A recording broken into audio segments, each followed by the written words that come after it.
محترم ناظرین، السلام علیکم ورحمۃ اللہ وبرکاتہ۔ میں ایک غریب لیکن باوقار لڑکی تھی۔ ایک امیر اور متکبر عورت نے مجھے محض غریب ہونے کی وجہ سے سب کے سامنے ذلیل کر کے اپنی پارٹی سے نکال دیا تھا۔ چند ماہ بعد جب اس عورت کو گردے کی اشد ضرورت پڑی اور کوئی رشتہ دار کام نہ آیا تو میں نے اپنا گردہ عطیہ کرنے کا فیصلہ کیا۔ آپریشن کے بعد جب وہ ہوش میں آئی اور مجھے اپنے سامنے دیکھا تو اس نے تنزن مجھے پیسے دینے چاہے۔ میں نے پیسے لینے کی بجائے خاموشی سے اپنی گردن کے پچھلے حصے پر موجود پیدائشی نشان اسے دکھایا۔ وہ نشان دیکھتے ہی اس عورت کی چیخیں نکل گئیں، کیونکہ میں زارا ہوں، ایک ایسی لڑکی جس نے ہوش سنبھالتے ہی زندگی کو ایک کٹھن امتحان کی طرح پایا۔ میری دنیا ان لوگوں سے بہت مختلف تھی جو ریشم کے بستروں پر سوتے ہیں اور جن کے دن کا آغاز گرم چائے کی خوشبو اور نوکروں کی جھکی ہوئی گردنوں سے ہوتا ہے۔ میرے دن کا آغاز سردیوں کی ٹھٹھرتی صبحوں میں پانی بھرنے اور رات کی بچی ہوئی روٹی کو چائے کے گرم پانی میں ڈبو کر کھانے سے ہوتا تھا۔ غربت میرے لیے کوئی لفظ نہیں تھا، بلکہ ایک ایسا سایہ تھا جو ہر وقت میرے ساتھ چلتا تھا۔ لیکن میری ماں نے مجھے ایک ایسی دولت دی تھی جسے کوئی چھین نہیں سکتا تھا، اور وہ میرا وقار اور میری خودداری تھی۔ ماں ہمیشہ کہتی تھی کہ بیٹا، کپڑے چاہے پھٹے پرانے ہوئے بھی ہوں، لیکن کردار پر کبھی پیوند نہیں لگنا چاہیے۔ بھوکے سو جانا لیکن کبھی کسی کے آگے ہاتھ مت پھیلانا۔ اور میں نے ماں کی ان باتوں کو اپنے دل پر کسی پتھر کی لکیر کی طرح نقش کر لیا تھا۔ میں نے غربت کو اپنی کمزوری نہیں بلکہ اپنی طاقت بنا لیا تھا۔ میں جانتی تھی کہ میرے پاس پیسے نہیں ہیں، لیکن میرے پاس وہ ضمیر ہے جو دنیا کے کسی بازار میں نہیں بکتا۔ ہماری زندگی بہت مشکل سے گزر رہی تھی۔ روزمرہ کے اخراجات پورے کرنا ایک خواب سا لگتا تھا۔ ماں کی بیماری اور میری پڑھائی کا خرچ ایک ایسا بوجھ تھا جسے میں اپنے کمزور اور کندھوں پر اٹھائے چل رہی تھی۔ اور ایک دن پھر ایسا آیا جب حالات نے مجھے ایک ایسے امتحان میں لا کھڑا کیا جس کا میں نے کبھی تصور بھی نہیں کیا تھا۔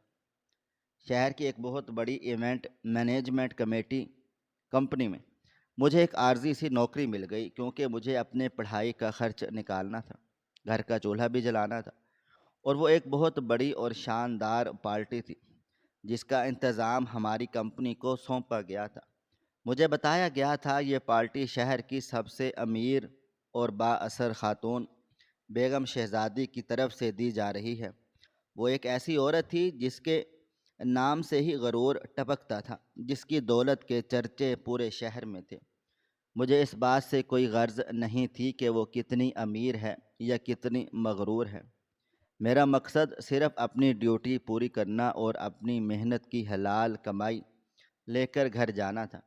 میں نے اپنے سادہ لیکن صاف ستھرے کپڑے پہنے، جنہیں میں نے رات بھر جاگ کر دھویا اور استری کیا تھا۔ میرے جوتے پرانے ضرور تھے، لیکن ان پر کوئی میل نہیں تھا۔ میں اپنے کام کے لیے بالکل تیار تھی۔ جب میں اس شاندار محل نما گھر میں داخل ہوئی تو میرے آنکھیں چندھیا گئیں۔ وہاں کی روشنیاں اتنی تیز تھیں کہ رات بھی دن کا روپ دھار چکی تھی۔ ہر طرف قیمتی پھولوں کی مہک اور مہنگے ترین پرفیومز کی خوشبو پھیلی ہوئی تھی، اور دیواروں پر لگی پینٹنگ سے لے کر فرش پر بچھے ہوئے قالین تک ہر چیز چیخ چیخ کر بیگم شہزادی کی دولت کا اعلان کر رہی تھی۔ بڑے بڑے فانوسوں کی روشنیاں لوگوں کے چہروں پر پڑ رہی تھی، اور ہر شخص ایک مصنوعی مسکراہٹ سجائے ہوئے تھا۔ میں ایک ٹرے پکڑے مہمانوں کو مشروبات پیش کر رہی تھی، اور میرا دل اندر سے ایک عجیب سی گھبراہٹ کا شکار تھا۔ وہاں موجود ہر انسان نے لاکھوں روپے کے لباس پہنے ہوئے تھے، اور ان کی باتوں میں صرف ان کے بینک بیلنس اور غیر ملکی دوروں کا ذکر تھا۔ کوئی اپنے نئے کاروبار کی بات کر رہا تھا تو کوئی اپنی قیمتی گاڑیوں کی۔ میں ان سب کے درمیان ایک اجنبی کی طرح تھی۔ ایک ایسی دنیا میں آ گئی تھی جو میری نہیں تھی، لیکن میں نے اپنا سر جھکائے رکھا اور اپنے کام سے کام رکھا۔ میں ایک مشین کی طرح چل رہی تھی جس کا کام صرف لوگوں کی خدمت کرنا تھا۔ اچانک پارٹی میں ایک عجیب سی خاموشی چھا گئی اور سب کی نظریں مرکزی دروازے کی طرف اٹھ گئیں۔ بیگم شہزادی اندر داخل ہو رہی تھی۔ اس نے ایک انتہائی قیمتی سرخ رنگ کا ریشمی لباس پہنا ہوا تھا جس پر سنہرے تاروں کا کام تھا، اور اس کے گلے میں ہیروں کا وہ ہار تھا جس کی قیمت سے شاید میرے جیسے ہزاروں غریبوں کی عمر بھر کی بھوک مٹ سکتی تھی۔ اس کے چہرے پر ایک ایسی رونق تھی جیسے وہ باقی تمام انسانوں کو کیڑے مکوڑے سمجھتی ہو۔ وہ چلتی ہوئی آ رہی تھی اور لوگ اس کے آگے پیچھے گھوم رہے تھے۔ خوشامد کرنے والوں کا ایک ہجوم تھا جو اس کی ایک جھلک دیکھنے کے لیے بے تاب تھا۔ میں نے اسے دیکھا اور پھر اپنے کام میں مصروف ہو گئی۔ مجھے اس کی اس ظاہری شان و شوکت سے کوئی متاثر نہیں ہونا تھا، لیکن شاید میری قسمت میں اس رات کچھ اور ہی لکھا تھا۔ تقدیر نے میرے لیے ایک ایسا جال بچھایا تھا جس سے نکلنا میرے لیے ناممکن ہونے والا تھا۔ میں مشروبات کی ٹرے لے کر ایک طرف سے گزر رہی تھی کہ اچانک ایک مہمان مجھ سے ٹکرا گیا۔ یہ سب اتنی تیزی سے ہوا کہ مجھے سنبھلنے کا موقع ہی نہیں ملا، اور میرے ہاتھ سے ٹرے پھسل کر سیدھی بیگم شہزادی کے انتہائی قیمتی لباس کے قریب جا گری۔ گلاس ٹوٹنے کی چھناکے دار آواز نے پوری محفل کو جیسے سکتے میں ڈال دیا ہو۔ موسیقی کی آواز رک گئی اور ہر طرف موت جیسی خاموشی چھا گئی۔ میرا دل دھک سے رہ گیا اور میرے ہاتھ پیر ٹھنڈے پڑ گئے۔ میرے کانوں میں سائیں سائیں ہونے لگی اور مجھے لگا جیسے میرے ارد گرد کی زمین گھوم رہی ہے۔ میں جلدی سے نیچے بیٹھ کر کانپتے ہوئے ہاتھوں سے شیشے کی کرسیاں سمیٹنے کی کوشش کی، لیکن تب تک بیگم شہزادی کی غضبناک نظریں مجھ پر گڑ چکی تھیں۔ اس نے میری طرف اس طرح سے دیکھا جیسے میں کوئی گندگی ہوں جس نے اس کے پاکیزہ محل کو ناپاک کر دیا ہو۔ اس نے اپنے ارد گرد کھڑے لوگوں کو دیکھا اور پھر ایک انتہائی حقارت امیز ہنسی ہنسی۔ اس کی آواز پورے حال میں گونجی کہ یہ کون بھکارن ہے جو میرے اس محل میں گھس آئی ہے؟ اس کی یہ ہمت کیسے ہوئی کہ یہ میرے قریب بھی آئے؟ اس کے الفاظ کسی تیز خنجر کی طرح سیدھے میرے دل میں اتر گئے۔ میں نے کھڑے ہو کر نظریں جھکا کر انتہائی عاجزی سے کہا، مجھ سے غلطی ہو گئی ہے، میرا دھیان نہیں تھا۔ لیکن وہ میری معافی سننے کو تیار ہی نہیں تھی۔ اس کے اندر کا غرور ایک خوفناک عفریت کی طرح جاگ اٹھا تھا۔ اس نے چلا کر کہا کہ تم جیسی غریب اور گھٹیا لڑکی یہاں صرف امیروں کا مال چرانے آتی ہیں۔ تمہارے یہ پرانے اور سستے کپڑے میرے اس شاندار محل کو گندا کر رہے ہیں۔ تمہاری اوقات کیا ہے کہ تم میرے سامنے کھڑی ہو سکو؟ تم لوگ تو ہمارے جوتوں کی خاک کے برابر بھی نہیں ہو۔ میں خاموش کھڑی تھی اور میرے اندر ایک طوفان مچ رہا تھا۔ وہاں کھڑے سینکڑوں لوگ مجھے دیکھ رہے تھے۔ ان میں سے کئی بیگم شہزادی کی ہاں میں ہاں ملا کر میری غربت کا مذاق اڑا رہے تھے۔ کسی نے کہا کہ اسے دھکے دے کر باہر نکالو، تو کسی نے میری شکل و صورت پر طنز کیا۔ ہر چہرہ مجھے ایک ظالم درندے کی طرح لگ رہا تھا جو میری غریبی کا گوشت نوچنے کے لیے بے تاب تھا۔ بیگم شہزادی نے گارڈز کو بلایا اور انتہائی غصے سے حکم دیا کہ اس غریب کی بچی کو ابھی کے ابھی کان پکڑ کر میرے گھر سے باہر پھینک دو، اور اس بات کا خیال رکھنا کہ آئندہ کبھی اس جیسی کوئی بھکارن اس محلے میں نظر نہ آئے۔ یہ لفظ میرے لیے کسی موت کے فرمان سے کم نہیں تھے۔ میری روح تک کانپ گئی تھی، لیکن اس وقت مجھے اپنی ماں کی وہ بات یاد آ گئی کہ غربت میں سر جھکانا نہیں سیکھنا۔ عزت انسان کے اپنے اندر ہوتی ہے اور کوئی اور اسے چھین نہیں سکتا۔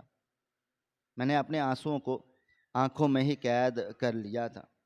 میں نے تہیہ کر لیا تھا کہ میں ان لوگوں کے سامنے ایک آنسو بھی نہیں گراؤں گی۔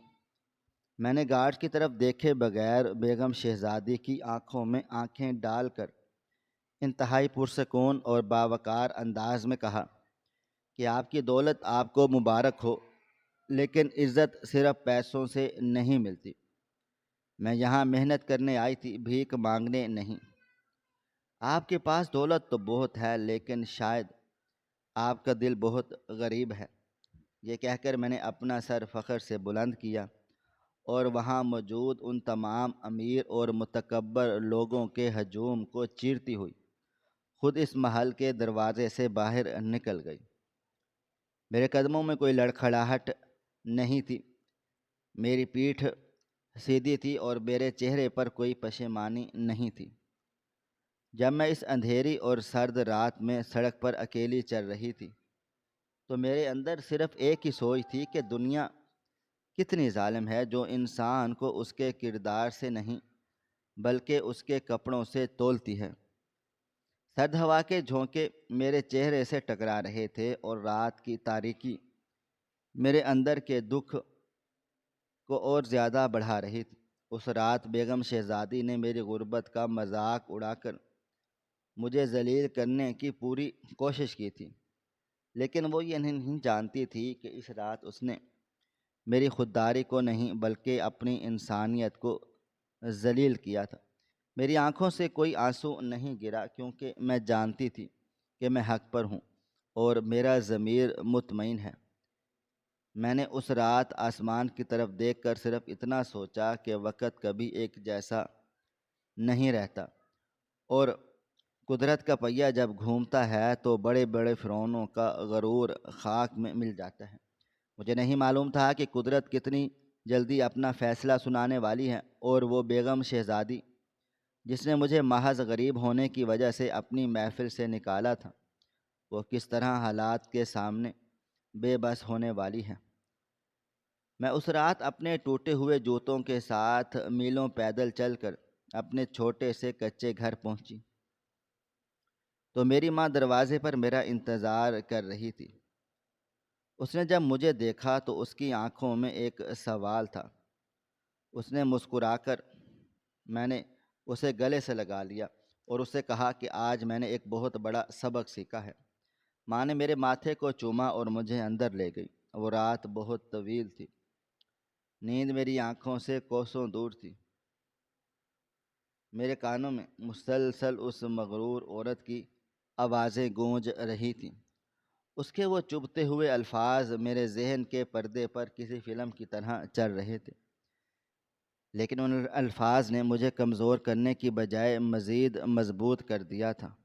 میں نے تہیہ کر لیا تھا کہ میں کبھی بھی اپنی اس غربت پر شرمندہ نہیں ہوں گی، کیونکہ یہ میری پہچان نہیں بلکہ میرا امتحان ہے۔ میں نے اگلے دن ایک نئی امید کے ساتھ صبح کا آغاز کیا۔ میری پڑھائی اور میرا کام دوبارہ اسی محنت سے شروع ہو گیا۔ میں نے اس رات کے واقعے کو اپنے ذہن کے ایک تاریک کونے میں دفن کر دیا، اور مجھے لگ رہا تھا کہ اب میرا اور اس متکبر عورت کا کبھی سامنا نہیں ہوگا۔ لیکن تقدیر کے فیصلے انسان کی سوچ سے بہت مختلف ہوتے ہیں۔ دن گزرتے گئے اور ہفتے مہینوں میں بدل گئے۔ میری زندگی اسی طرح سادگی اور محنت سے گزر رہی تھی۔ مجھے اپنے ہسپتال کی نرسنگ ٹریننگ میں بھی بہت کچھ سیکھنے کو مل رہا تھا۔ میں نے اپنی زندگی کا مقصد صرف انسانوں کی خدمت بنا لیا تھا۔ مجھے ان بیماری کی آنکھوں میں وہ سکون نظر آتا تھا جو بیگم شہزادی کے اس شاندار محل میں کہیں بھی نہیں تھا۔ میری ماں اکثر کہتی تھی کہ انسان کا اصل حسن اس کے دل کی نرمی میں ہے، اور میں اسی نرمی کو اپنا ہتھیار بنا کر اس سخت دنیا کا مقابلہ کر رہی تھی۔ میرے دل میں اس عورت کے لیے کوئی نفرت نہیں تھی، بس ایک افسوس تھا کہ اتنی دولت ہونے کے باوجود وہ اندر سے کتنی غریب اور خالی تھی۔ میں اپنے کام میں اتنی مگن ہو گئی تھی کہ مجھے ارد گرد کی دنیا کی خبر ہی نہیں تھی۔ مجھے نہیں معلوم تھا کہ شہر کی وہ سب سے امیر اور متکبر عورت کس حال میں ہے، اور نہ ہی میں جاننا چاہتی تھی۔ میں بس اپنی زندگی کی اس جنگ میں مصروف تھی جہاں روزانہ ایک نیا چیلنج میرا منتظر ہوتا۔ میری راتیں کتابوں کے ساتھ اور دن ہسپتال کے وارڈز میں گزرتے تھے۔ میں نے ہر اس مریض کو اپنا سمجھ کر اس کی دیکھ بھال کی جسے کوئی پوچھنے والا نہیں تھا۔ یہ میری زندگی کا وہ حصہ تھا جس نے مجھے اندر سے ایک مکمل انسان بنا دیا تھا۔ مجھے احساس ہو گیا تھا کہ زندگی کی اصل خوشی کسی کو نیچا دکھانے میں نہیں، بلکہ کسی گرتے ہوئے سہارے کو دینے میں ہے، اور اسی سوچ نے مجھے اس قابل بنا دیا کہ میں آنے والے اس کٹھن اور حیران کن وقت کے لیے تیار ہو سکوں جب قدرت مجھے اور بیگم شہزادی کو ایک بار پھر آمنے سامنے کھڑا کرنے والی تھی۔ لیکن اس بار حالات بالکل مختلف ہونے والے تھے، اور وہ راز جس میں اس نے مجھے ذلیل کیا وہ اس کی زندگی کی سب سے بڑی غلطی بننے والی تھی۔ میرے اندر ایک عجیب سا سکون تھا جو اس بات کا ثبوت تھا کہ جب انسان اپنا معاملہ قدرت پر چھوڑ دیتا ہے تو پھر قدرت اسے کبھی تنہا نہیں چھوڑتی۔ میری وہ خاموشی جو اس رات میں نے اختیار کی تھی وہ اب میرے لیے ایک طاقت بن چکی تھی، اور میں جانتی تھی کہ سچی عزت وہ ہے جو انسان خود اپنی نظروں میں کماتا ہے۔ بیگم شہزادی کی وہ حقارت امیز ہنسی مجھے اب بھی یاد تھی، لیکن اب اس ہنسی سے مجھے ڈر نہیں لگتا تھا بلکہ ترس آتا تھا۔ میں نے اس رات کو ایک ڈراؤنے خواب کی طرح بھلا دینے کی کوشش کی، لیکن تقدیر ابھی اپنا کھیل مکمل کرنے والی تھی، اور میں اپنے کام میں لگی رہی اور وقت خاموشی سے اپنی چال چلتا رہا، یہاں تک کہ وہ وقت قریب آ گیا جب بیگم شہزادی کی ساری دولت اور سارا غرور اس کے کسی کام نہیں آنے والا تھا، اور اسے اسی غریب لڑکی کی ضرورت پڑنے والی تھی جسے اس نے کیڑے مکوڑے سمجھ کر دھتکار دیا تھا۔ میں یہ سب سوچتے ہوئے میں نے اپنے آپ کو اور مضبوط کر لیتی، کیونکہ مجھے معلوم تھا کہ اصل امتحان تو ابھی باقی ہے، اور اس امتحان میں مجھے ثابت کرنا تھا کہ میری ماں کی تربیت کسی بھی دولت مند کی رعونت سے بہت بڑی ہے۔ میں نے اپنے دل سے اس تمام غبار کو دھو ڈالا تھا اور اپنے مستقبل کی طرف ایک پرعزم قدم بڑھا چکی تھی، جہاں کوئی بیگم شہزادی میری راہ نہیں روک سکتی تھی اور کوئی تکبر مجھے میرے راستے سے نہیں ہٹا سکتا تھا۔ میں نے اپنے آپ سے وعدہ کیا تھا کہ میں کبھی کسی انسان کے ساتھ وہ سلوک نہیں کروں گی جو اس رات میرے ساتھ ہوا تھا۔ میں روشنی بن کر جینا چاہتی تھی، تاریکی نہیں، اور یہی میری زندگی کا سب سے بڑا اور خوبصورت سچ تھا جو مجھے ہر گزرتے دن کے ساتھ مزید طاقتور بنا رہا تھا۔ میں نے اس واقعے سے سیکھا تھا کہ ظاہری چمک دمک انسان کے اندرونی حصوں کو کبھی اندھیروں کو چھپا نہیں سکتی، اور میری یہی سچائی میرا سب سے بڑا ہتھیار تھی جسے لے کر میں زندگی کے اس کٹھن سفر پر مسکراتی ہوئی آگے بڑھ رہی تھی۔ لیکن اس رات کے بعد کے دن کے لیے میرے لیے اتنے آسان نہیں تھے جتنا میں نے سوچا تھا۔ روزمرہ کی زندگی کی مشقتیں بڑھتی چلی جا رہی تھیں، گھر کا کرایہ ادا کرنا اور ماں کی ادویات کا خرچ نکالنا میرے لیے ایک انتہائی بہت بڑا مسئلہ بن چکا تھا۔ میری سگی ماں نہیں تھی، مگر انہوں نے مجھے تب سنبھالا جب ساری دنیا مجھے چھوڑ کر چلی گئی۔ میں دن رات ایک کر کے محنت کر رہی تھی۔ میں صبح سویرے اٹھ کر قریبی ہسپتال میں اپنی نرسنگ کی ڈیوٹی پر جاتی اور شام کو لوگوں کے گھروں میں جا کر چھوٹے موٹے کام کرتی تاکہ کچھ اضافی پیسے کما سکوں۔ میرے ہاتھوں پر چھالے پڑ چکے تھے اور میری آنکھوں کے سامنے نیچے گرے ہوئے گہرے ہلکے نمودار ہو گئے، لیکن میں نے کبھی ہمت نہ ہاری۔ میں جب کبھی تھک کر ٹوٹنے لگتی تو مجھے بیگم شہزادی کے وہ کاٹ دار الفاظ یاد آ جاتے جو اس نے میرے پرانے کپڑوں اور میری غربت کو نشانہ بناتے ہوئے کہے تھے۔ وہ الفاظ میرے لیے ایک ایندھن کا کام کرتے تھے جو میرے اندر جلتی ہوئی محنت کی آگ کو مزید تیز کر دیتے تھے۔ میری ماں اکثر میری حالت دیکھ کر رو پڑتی تھی۔ وہ اپنے کانپتے ہوئے ہاتھوں سے میرے چہرے کو چھوتی اور کہتی، میری بچی تو میرے لیے اتنی تکلیف کیوں اٹھا رہی ہے؟ تو میں اس کے آنسو صاف کر کے مسکرا دیتی اور کہتی، ماں یہ تکلیف نہیں ہے، یہ تو میری منزل کا راستہ ہے، اور آپ دیکھیں گی کہ ایک دن آپ کی بیٹی اتنی قابل ہو جائے گی کہ ہمیں کسی کے آگے جھکنا ہی نہیں پڑے گا۔ میری یہ باتیں سن کر ماں مجھے ڈھیروں دعائیں دیتی، اور ان دعاؤں کے سائے میں ہر روز ایک نئی جنگ لڑنے نکل پڑتی تھی۔ اس دوران میری ملاقات ہسپتال میں بہت سے ایسے لوگوں سے ہوئی جو درد اور تکلیف میں مبتلا تھے۔ میں ان کے پاس بیٹھتی، ان کی باتیں سنتی اور ان کے زخموں پر مرہم رکھتی تھی۔ مجھے احساس ہونے لگا تھا کہ دنیا میں سب سے بڑی طاقت پیسہ نہیں ہے بلکہ ہمدردی اور محبت ہے۔ بیگم شہزادی کے پاس بے تحاشا دولت تھی، لیکن اس کے دل میں ہمدردی کا ایک قطرہ بھی نہیں تھا۔ جبکہ میرے پاس کچھ بھی نہیں تھا، لیکن میرا دل ان تمام بیمار اور بے کس لوگوں کے لیے تڑپتا تھا۔ میں نے اپنے ہر مریض میں کسی نہ کسی اپنے کو دیکھا اور ان کی خدمت کو اپنی عبادت بنا لیا۔ میری ہی ان کوششوں کی وجہ سے ہسپتال کا عملہ اور ڈاکٹرز بھی میری بہت زیادہ عزت کرتے تھے۔ میرے سینئر ڈاکٹر مجھے اکثر کہتے تھے کہ زارا، تمہارے ہاتھوں میں ایک عجیب سی شفا ہے، اور تمہارا مسکراتا ہوا چہرہ مریضوں کا آدھا درد ویسے ہی ختم کر دیتا ہے۔ یہ باتیں سن کر مجھے دلی خوشی ہوتی تھی، اور میں خدا کا شکر ادا کرتی تھی کہ اس نے مجھے اس قابل بنایا ہے کہ میں کسی کے کام آ سکوں۔ میں نے اپنی نرسنگ کی ٹریننگ بہت لگن سے مکمل کی، اور مجھے اسی ہسپتال کے ایک انتہائی نگہداشت کے وارڈ میں مستقل نوکری مل گئی۔ یہ میرے لیے ایک بہت بڑی کامیابی تھی، اور اس دن میں نے اپنی ماں کے لیے پہلی بار بازار سے مٹھائی خریدی تھی۔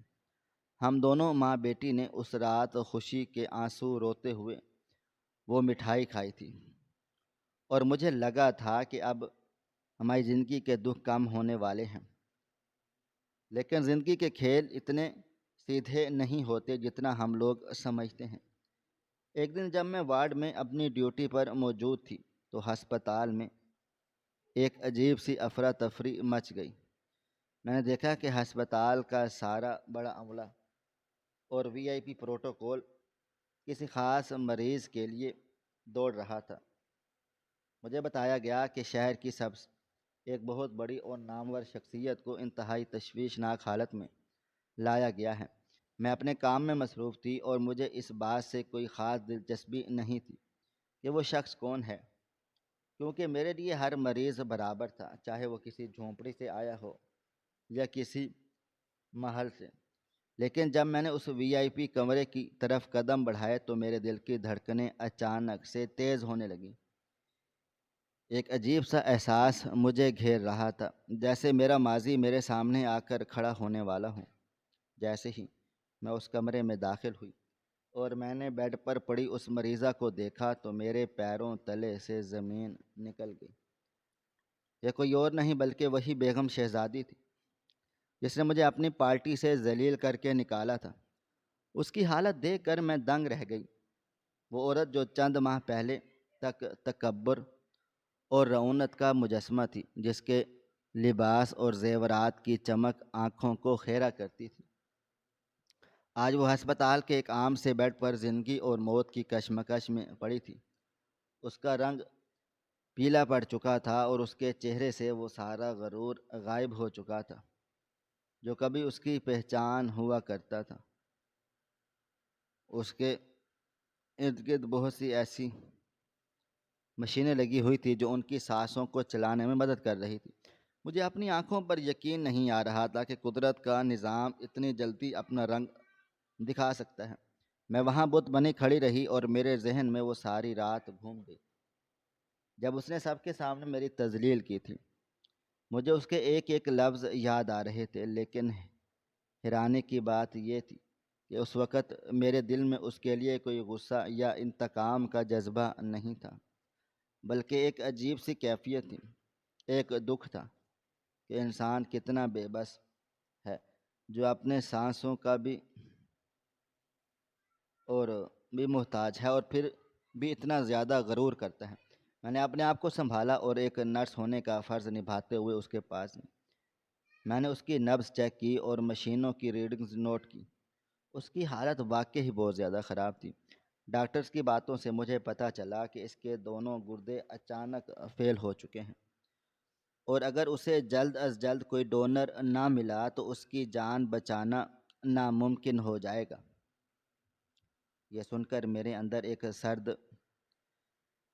لہر دوڑ گئی۔ وہ عورت جس کے پاس دنیا کی ہر نعمت اور دولت موجود تھی، آج وہ ایک گردے کے لیے ترس رہی تھی، اور اس کی ساری دولت اسے ایک نئی زندگی نہیں دے سکتی تھی۔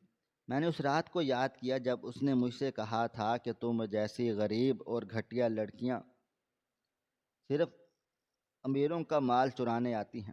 آج وہ اپنے ہی مال اور دولت کے ڈھیر پر بے بس پڑی تھی، اور قدرت نے اسے ایک ایسے مقام پر لا کھڑا کیا تھا جہاں اسے شاید غریب اور گھٹیا سمجھے جانے والی لڑکی کی ضرورت پڑنے والی تھی۔ میں خاموشی سے اپنا کام کر کے اس کمرے سے باہر نکل آئی تھی، لیکن میرا دل اور دماغ ایک عجیب سی کشمکش میں الجھ گئے تھے۔ مجھے سمجھ ہی نہیں آ رہا تھا کہ میں کیا کروں۔ کیا مجھے خوش ہونا چاہیے کہ اس متکبر عورت کو اس کے غرور کی سزا مل رہی ہے، یا مجھے اس کی اس بے برسی پر ترس کھانا چاہیے؟ میری ماں کی وہ باتیں میرے کانوں میں گونجنے لگیں کہ بیٹا، کبھی کسی کے برے وقت پر خوش مت ہونا، کیونکہ وقت بدلتے دیر نہیں لگتی، اور انسان کا اصل امتحان اس طاقت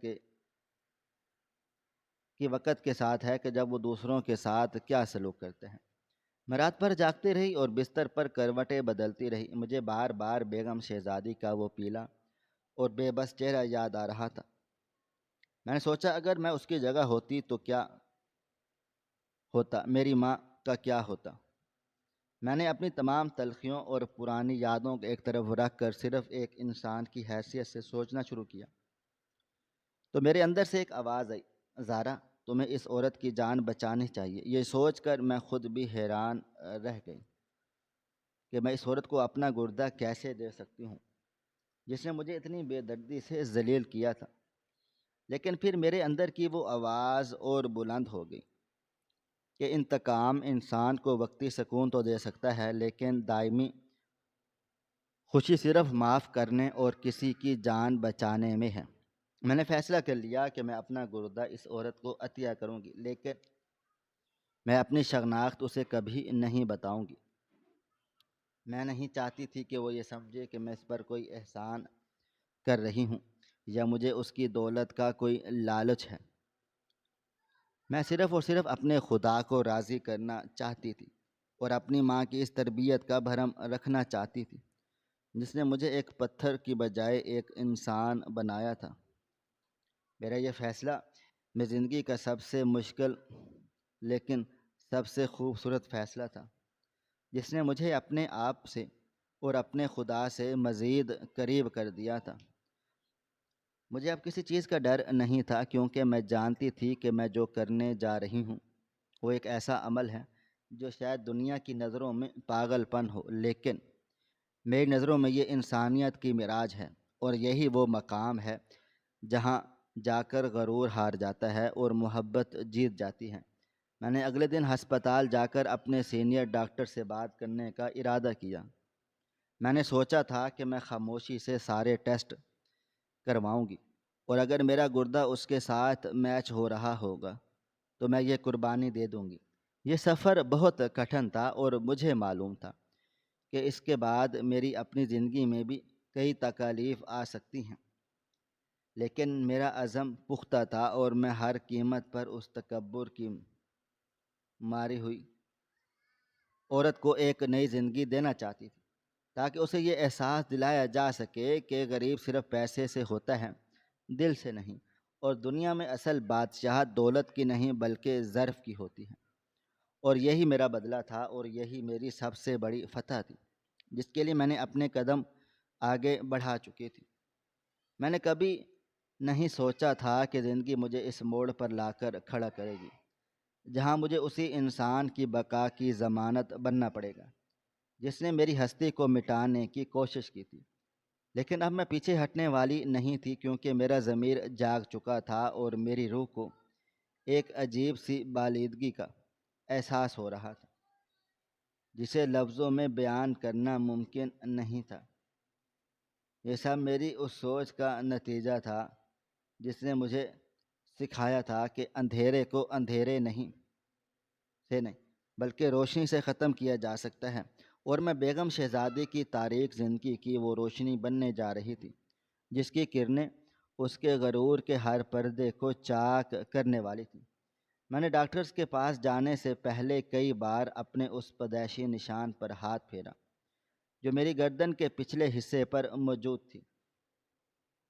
مجھے اکثر حیرانی ہوتی تھی کہ یہ نشان اتنی گہری اور اتنی واضح کیوں ہے۔ میری ماں جب بھی میرے بال سنوارتی تو وہ اس نشان کو دیکھ کر ایک لمبی آہ بھرتی اور خاموش ہو جاتی۔ میں نے بچپن میں کئی بار اس سے پوچھا تھا کہ ماں، یہ نشان کیسا ہے، تو وہ ہمیشہ بات ٹال دیتی اور کہتی یہ اللہ کی طرف سے تمہارے لیے خاص مہر ہے جو تمہیں دوسروں سے الگ بناتی ہے۔ مجھے کبھی سمجھ نہیں آئی کہ اس نشانی میں ایسی کیا خاص بات ہے، لیکن آج مجھے لگ رہا تھا کہ جیسے یہ نشانی اور میری زندگی کا یہ سفر آپس میں کسی نہ کسی طرح جڑے ہوئے ہیں۔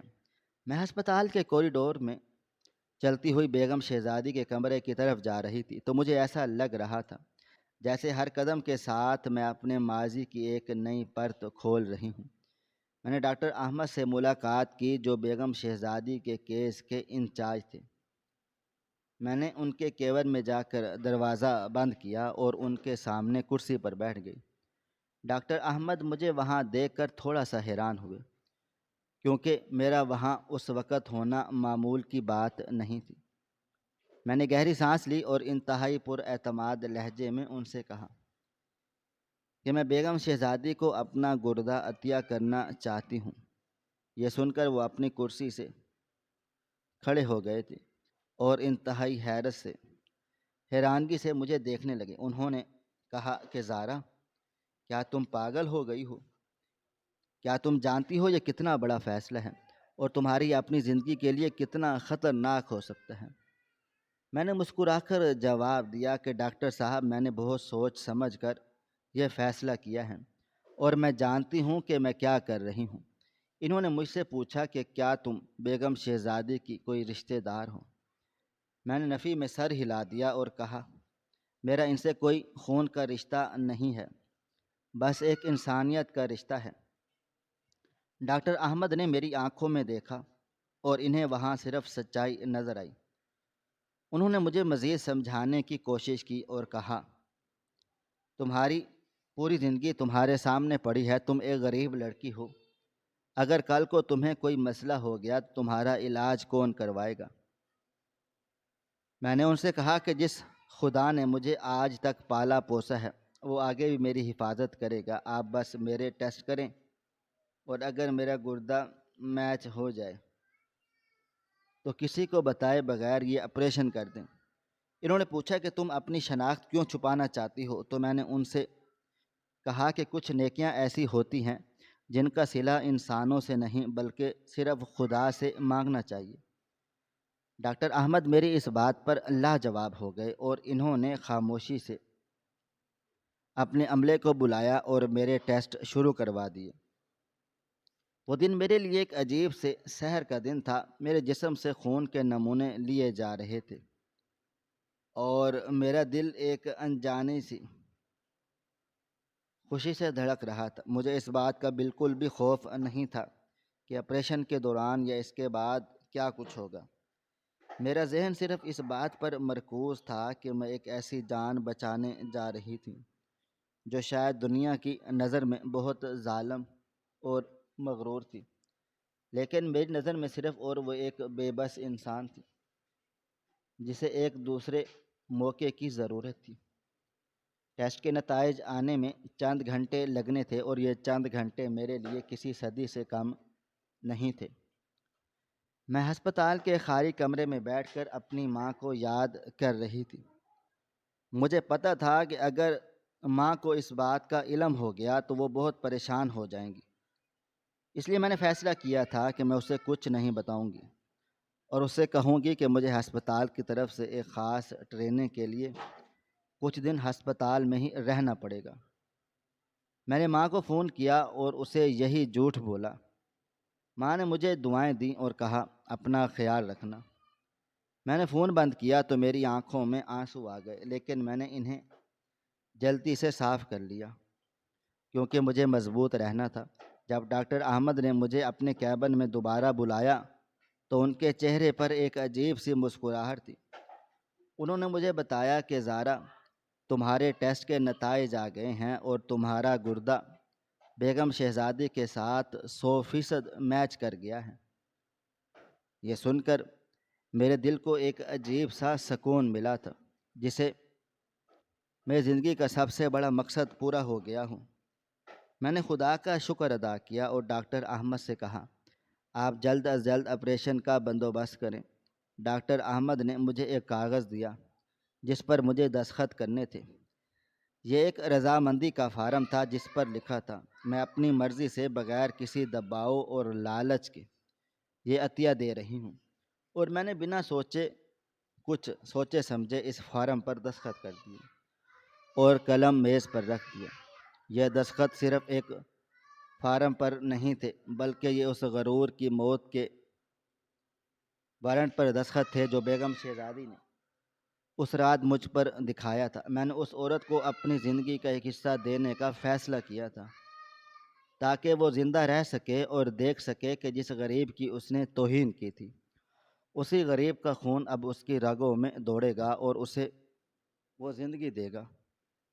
یہ میرے انتقام کی ایک ایسی شکل تھی جس میں کوئی خون خرابہ یا گالی گلوچ نہیں تھی، بلکہ یہ محنت اور قربانی کا وہ بدلہ تھا جس کا دنیا میں کوئی انسان نہیں دے سکتا۔ رات کا اندھیرا گہرا ہو رہا تھا اور میں ہسپتال کے بستر پر لیٹی اپنے آپریشن کا انتظار کر رہی تھی۔ مجھے معلوم تھا کہ کل کا سورج ایک نئی کہانی لے کر طلوع ہوگا، ایک ایسی کہانی جس میں تکبر کو شکست ہوگی اور انسانیت کی جیت ہوگی۔ میں نے اپنی آنکھیں بند کر لیں اور اپنے ذہن کو تمام خیالات سے آزاد کر کے ایک پرسکون نیند کی آغوش میں چلی گئی، کیونکہ مجھے اگلے دن ایک بہت بڑے امتحان سے گزرنا تھا جس کے لیے میرا جسمانی اور ذہنی طور پر مضبوط ہونا بہت ضروری تھا۔ میں نے اس رات کوئی خواب نہیں دیکھا کیونکہ حقیقت خود اتنی بڑی اور سنسنی خیز تھی کہ مجھے کسی خواب کی ضرورت ہی نہیں تھی۔ میری زندگی ایک ایسے راستے پر چل پڑی تھی جہاں سے واپسی کا کوئی راستہ نہیں تھا اور مجھے صرف آگے بڑھنا تھا، اس منظر کی طرف جو قدرت نے میرے لیے چن رکھی تھی، اور میں اس فیصلے پر پوری طرح مطمئن اور خوش باش تھی۔ یہ میرا وہ سفر تھا جس کا آغاز تذلیل کی ایک راز سے ہوا تھا، لیکن اس کا انجام ایک ایسی فتح پر ہونے والا تھا کہ جو تاریخ بننے جا رہی تھی۔ اور اس فتح کا سب سے بڑا راز میری گردن پر موجود وہ نشان تھا جس نے اپنا اصلی کام دکھانا تھا اور اس مغرور عورت کی پوری دنیا کو ہلا کر رکھ دینا تھا۔ میں اپنی باری کا انتظار کر رہی تھی اور مجھے محسوس ہو رہا تھا کہ جیسے پوری کائنات میرے اس عمل کی گواہی دے رہی ہو۔ میرے دل میں کوئی شکوہ نہیں تھا، کوئی پچھتاوا نہیں تھا۔ میں نے اپنی ذات کی نفی کر کے ایک انسان کو بچانے کا جو وعدہ اپنے آپ سے کیا تھا وہ اب تکمیل کے مراحل میں تھا، اور میں نے اپنا سب کچھ اس مالک کے حوالے کر دیا جو دلوں کے حال جانتا تھا اور جو ہر تکبر کا سر نیچا کرنے پر پوری طرح قادر ہے۔ میں نے اپنی آنکھیں بند کر لیں اور خود کو مکمل طور پر اس سکون کے حوالے کر دیا جو صرف کسی کو معاف کرنے اور کسی کی زندگی بچانے سے ملتا ہے۔ اور میں جانتی تھی کہ آنے والا کل بیگم شہزادی کی زندگی کا سب سے بڑا اور بھیانک سچ اور لے کر آنے والا ہے جو اسے ہمیشہ کے لیے بدل کر رکھ دے گا۔ میں بس اس وقت کا انتظار کر رہی تھی جب وہ ہوش میں آئے گی اور اسے پتہ چلے گا کہ جس لڑکی کو اس نے بھکارن کہہ کر نکالا تھا وہی لڑکی اس کی زندگی کی سب سے بڑی محسن بن چکی ہے۔ یہ سوچ کر میرے ہونٹوں پر ایک ہلکی سی مسکراہٹ پھیل گئی تھی، اور میں نے خود کو نیند کی وادیوں میں گم ہونے دیا تاکہ آنے والی اس عظیم صبح کا سامنا پوری طاقت اور وقار کے ساتھ کر سکوں۔ اگلی صبح جب میری آنکھ کھلی تو ہسپتال کی کھڑکی سے سورج کی پہلی کرن اندر آ رہی تھی، جو ایک نئی زندگی اور ایک نئے سچ کی نوید تھی۔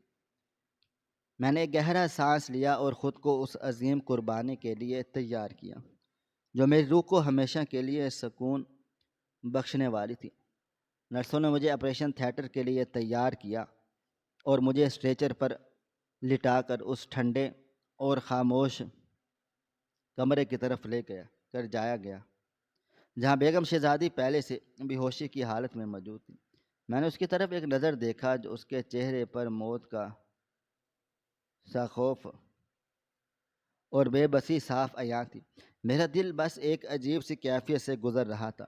میں اپنا ایک حصہ اس عورت کو دینے جا رہی تھی جس نے میری روح کو زخمی کیا تھا، لیکن مجھے اپنی ماں کی تربیت پر فخر تھا جس نے مجھے نفرت کے بدلے میں محبت کرنا سکھا دیا تھا۔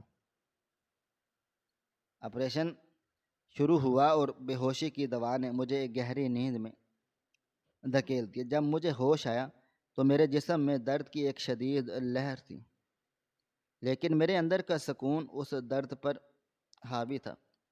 مجھے بتایا گیا کہ آپریشن کامیاب رہا ہے اور بیگم شہزادی کی جان بچ گئی ہے۔ میں نے آنکھیں بند کر کے خدا کا شکر ادا کیا۔ چند دن گزرے، ہم دونوں ہسپتال کے الگ الگ کمروں میں صحت یاب ہو رہے تھے۔ پھر وہ دن آ گیا جب مجھے اس سے ملنے کی اجازت مل گئی۔ میں آہستہ آہستہ چلتی ہوئی اس کے VIP کمرے کے دروازے تک پہنچی۔ میرا دل زوروں سے دھڑک رہا تھا، لیکن میرے قدموں میں کوئی ہچکچاہٹ نہیں تھی۔ میں نے دروازہ کھولا اور اندر داخل ہو گئی۔ وہ بیڈ پر ٹیک لگائے بیٹھی تھی اور اب اس کے چہرے پر زندگی کی کچھ رمق لوٹ آئی تھی۔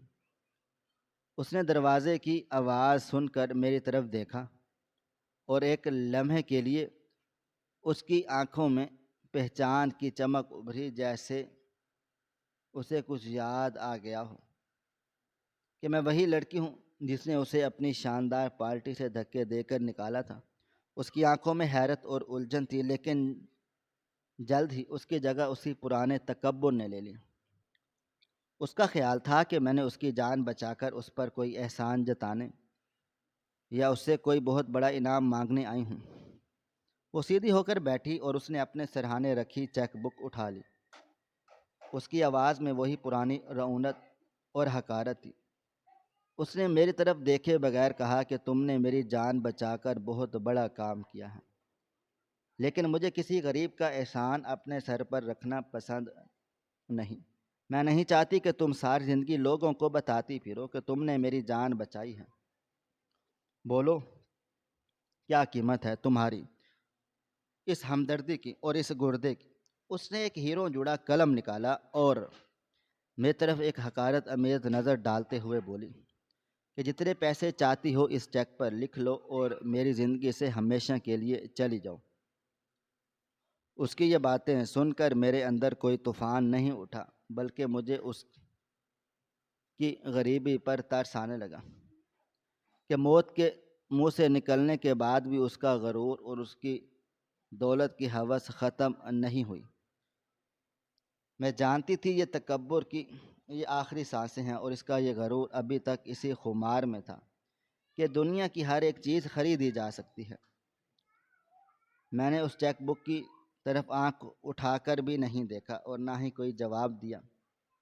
نہ میرے لہجے میں کوئی غصہ تھا اور نہ ہی آنکھوں میں کوئی شکایت، کیونکہ میرا مقدر مجھے اس مقام پر لا چکا تھا جہاں الفاظ اپنی اہمیت کھو دیتے ہیں اور صرف سچائی بولتی ہے۔ میں نے گہری سانس لی اور اس کے بیڈ کے قریب جا کر آہستہ سے موڑی۔ میرے ہاتھ کانپ رہے تھے، بلکہ ایک انجانی طاقت سے بھرے ہوئے تھے۔ میں نے اپنے دونوں ہاتھوں سے اپنے بالوں کو اکٹھا کیا اور انہیں آگے طرف گراتے ہوئے اپنی گردن کا پچھلا حصہ بالکل ننگا کر دیا۔ وہاں میری گردن پر وہ گہرا اور مخصوص پیدائشی نشان موجود تھا جسے میری ماں اکثر دیکھ کر رو پڑتی تھی اور کہتی تھی کہ یہ میری قسمت کی مہر ہے۔ میں خاموشی سے اس کی طرف مڑی کھڑی رہی۔ کمرے میں ایک ایسی خاموشی چھا گئی جیسے وقت کی دھڑکن بھی رک گئی ہو۔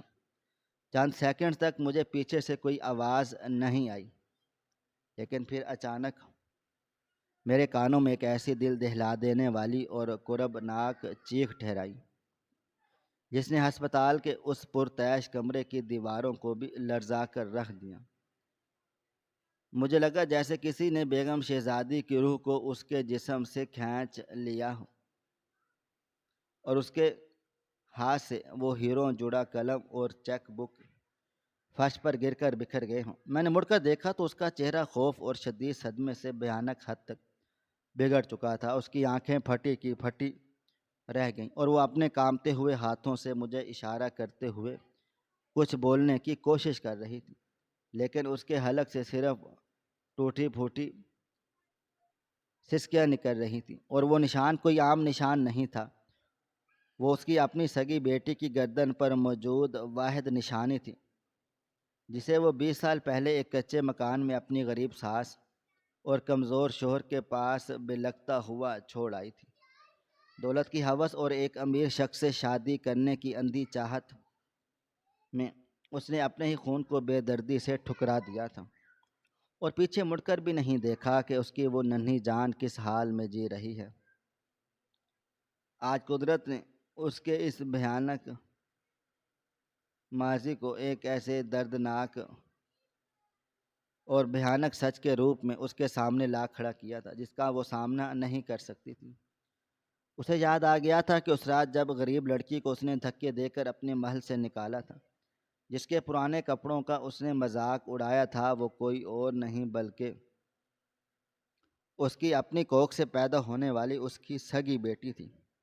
اور آج جب اس کی تمام دولت اور اس کے کسی کام نہیں آئی، جب اس کے تمام امیر دوستوں اور نئے رشتہ داروں نے اسے موت کے منہ میں اکیلا چھوڑ دیا تھا، تو اسی ٹھکرائی ہوئی بیٹی نے اپنا جسم کاٹ کر اسے نئی زندگی دی تھی۔ بیگم شہزادی کی سسکیاں اب دھاڑوں میں بدل چکی تھیں۔ اس کا سارا غرور، اس کی ساری رعونت اور دولت کا نشہ ایک ہی پل میں خاک میں مل چکا تھا، اور وہ زاروں قطار روتے ہوئے اپنے بیڈ سے نیچے گری اور گھسیٹتے ہوئے میرے قدموں تک آ گئی۔ اس نے میرے قدموں کو اپنے آنسوؤں سے بھگو دیا اور اپنے دونوں ہاتھ جوڑ کر گڑ گڑاتے ہوئے مجھ سے معافی مانگنے لگی۔ وہ مجھے میری بچی، میری بیٹی کہہ کر پکار رہی تھی اور اپنے گناہوں کا اعتراف کر رہی تھی۔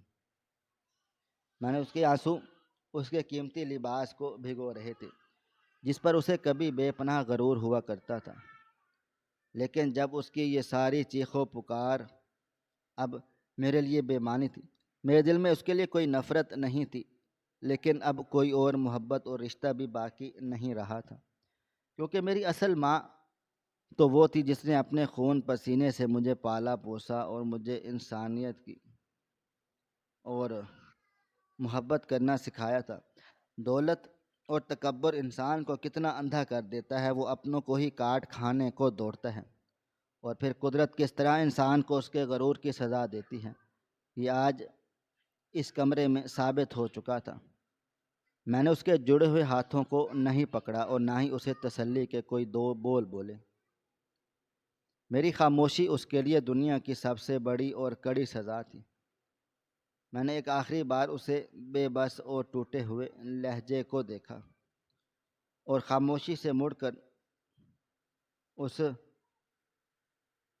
کمرے کے دروازے سے باہر نکل گئی۔ پیچھے سے اس کی چیخیں اور پچھتاوے کی آوازیں ہسپتال کے کوریڈور میں گونج رہی تھی، لیکن میرے قدموں میں ایک ایسا سکون اور وقار تھا جو دنیا کی کسی بھی دولت سے نہیں خریدا جا سکتا تھا۔ مجھے اپنی اسی ماں کے پاس واپس جانا تھا جس نے مجھے جنم تو نہیں دیا، مگر حقیقی ماں سے بڑھ کر پیار دیا تھا۔ ناظرین، آپ کو ہماری آج کی کہانی کیسی لگی؟ کومنٹ باکس میں اپنی رائے کا اظہار ضرور کریں۔